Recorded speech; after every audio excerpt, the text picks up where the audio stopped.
इरशाद भट्टी साहब, सबसे पहले आप कहिएगा सर, बड़े सख्त अल्फाज इस्तेमाल किए जा रहे हैं और कल जो कदम लिया है अली अमीन गंडापुर साहब ने, गो के पहले बड़ी डेडलाइंस देते रहे हैं, कैसे देखते हैं आप उसको? जो तनकीद हो रही है वो ठीक है?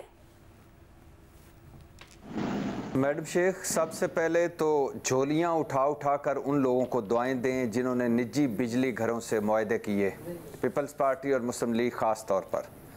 बेरहम मुआहदे, संग दिलना मुआहदे और अवाम कुश मुआहदे। इमरान खान दौर में निजी बिजली घर डाकों पर एक रिपोर्ट पब्लिक हुई थी, ज़रा वो रिपोर्ट पढ़ लें, दिन में तारे नज़र आ जाएंगे। ऐसे मुआहदे दुनिया के किसी मुल्क में किसी मुल्क ने या किसी हुकूमत ने नहीं किए जो हमने निजी बिजली घर वालों से मुआहदे किए हैं। मतलब कि निजी बिजली घर पूरी बिजली ना भी पैदा कर रहा हो फिर भी पैसे पूरे देंगे, इससे पूरी बिजली ना भी ख़रीदी जा रही हो फिर भी पैसे पूरे देंगे, और निजी बिजली घर कोई बंद हो ख़राब हो फिर भी कैपेसिटी चार्जेस देंगे, और सब कुछ देंगे डॉलर में, और सब कुछ उस रेट में डॉलर उस रेट पे देंगे जो रेट जिस वक्त हमने ये मुआहदा किया था। कभी कोई ऐसा सुना है?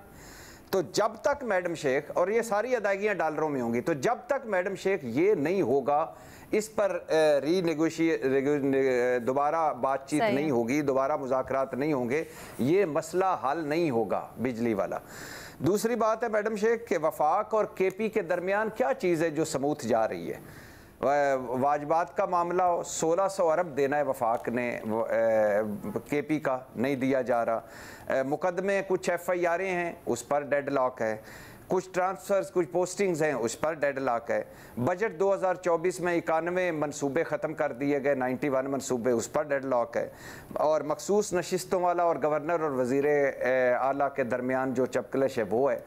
मैडम शेख, ये रुझान मान लेते हैं, ये रुझान गलत है, और ये नहीं होना चाहिए कि आप आवाम को लेकर ग्रेड स्टेशन पर पहुंच जाएं, आप खुद पहुंच जाएं, आप कहें कि रिश्वत कोई लेगा तो सर पर ईंट मारो, दरख्त काटे तो हाथ काट दो, गवर्नर लानती है, बिलावल का फार्म देख लो, ये या मरियम नवाज़ पर ज़ाती हमला, ये नहीं होना चाहिए।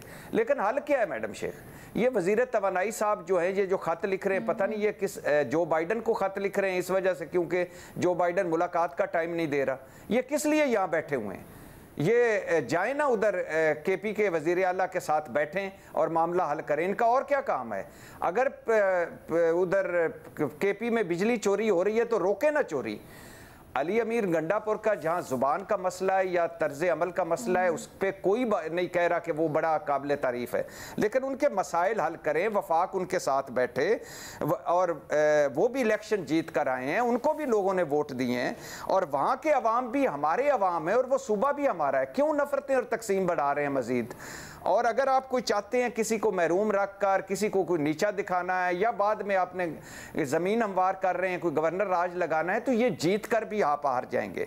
और शहबाज शरीफ साहब खाली खुली वेल्डन मरियम नवाज़ या वेल्डन पंजाब कहने के साथ साथ वेलकम अली अमीन और वेलकम केपी भी कहें। खुदा के लिए ये नफ़रत और तकसीम बंद करें। आप केपी ये वज़ीर तवानाई जाए और जाकर वहाँ बैठे, अली अमीन गंडापुर के साथ, मोहसिन नकवी जाएं, वहाँ उनके साथ बैठें, मीटिंग करें, ये मसला हल कराएं। 22 घंटे की लोड शेडिंग, कोई सोच कर भी खौफ आता है कि वो 2 घंटे कौन से होंगे जिसमें लोड शेडिंग मिलेगी। आपको ये क्यों लगता है कि जो मामलात बढ़ा रहे हैं वो विफाक की तरफ से बढ़ाए जा रहे हैं, शहबाज शरीफ या वज़ीर तवानाई वगैरह इसके ऊपर तेल डाल रहे हैं? क्योंकि उन्होंने तो मीटिंग्स भी की बैठ के अली अमीन गंडापुर के साथ, इससे पहले मोहसिन नकवी खुद बैठे थे, फिर मुख्तलिफ इजलासों में लोड शेडिंग का मामला उठाया था। मैडम शेख, ये बताएं कि 22 घंटे किसी सूबे में लोड शेडिंग हो रही है? ये बताएं उन मीटिंग्स का एंड रिजल्ट क्या निकला? ये बताएं कि 1600 अरब किसी के पड़े हुए निकल सकता ना। लाइन लॉसेस का, बिजली चोरी का मामला है तो एक बहुत तवील सब्जेक्ट है। और ये भी मुझे थोड़ा सा बताइएगा, क्या ये सब्जेक्ट अब सूबे के अंडर नहीं आता टेक्निकली? तो लेकिन मैडम शेख, वफाक जो ये जो है बिजली और वफाक, ये जो ग्रिड स्टेशंस हैं या ये सारा बिजली का देना है, ये जहाँ तक मेरी इतला है ये वफाक के अंडर आता है। दूसरी हो सकता है मैं गलत हूँ, अगर कोई करेक्ट करना चाहे तो। दूसरी बात ये है मैडम शेख कि आप बताएं कि पैसे देने में 1600 अरब देने में उनका जो 1000 अरब का मकरूज़ है, तनख्वाहों के पैसे नहीं हैं, कोई नुकसान है? जो सबसे ज़्यादा दहशतगर्दी की लहर में उलझा हुआ उसके साथ नहीं बैठना चाहिए, उनके हौसला अफजाई नहीं करनी चाहिए। आप समझती हैं, ईमान से सच्ची बताएं कि जो पंजाब के साथ हो रहा है या जो सिंध के साथ हो रहा है या जो बलूचिस्तान के साथ हो रहा है वही सलूक केपी के साथ हो रहा है? क्या केपी में लोग ये पाकिस्तानी नहीं, हम नहीं है? अच्छा। ये इन्होंने मैं आपको आखिरी बात करके बात खत्म करता हूँ, इन्होंने करना ये है, बिल्कुल ऐसे ही करते हैं ये जैसे आज़ाद कश्मीर में किया था। सिंपल सादा से मसले थे, साल जब उन्होंने वो इhtजाज किया और मामला जब हाथ से निकला 23 अरब का पैकेज दे दिया। तो हम पहले राई का पहाड़ बनाते हैं, फिर उसको हल करते हैं, खुद इनके साथ बैठे। ये पहले ही हम इस नफरत और तकसीम में मर गए हैं, पहले ही इतने मामले हैं, ये तो सीधे सीधे मामले हैं। उमर साहब, बिजली चोरी रोकें अली अमीन गंडापुर के साथ, लेकिन 22 घंटे की लोड शेडिंग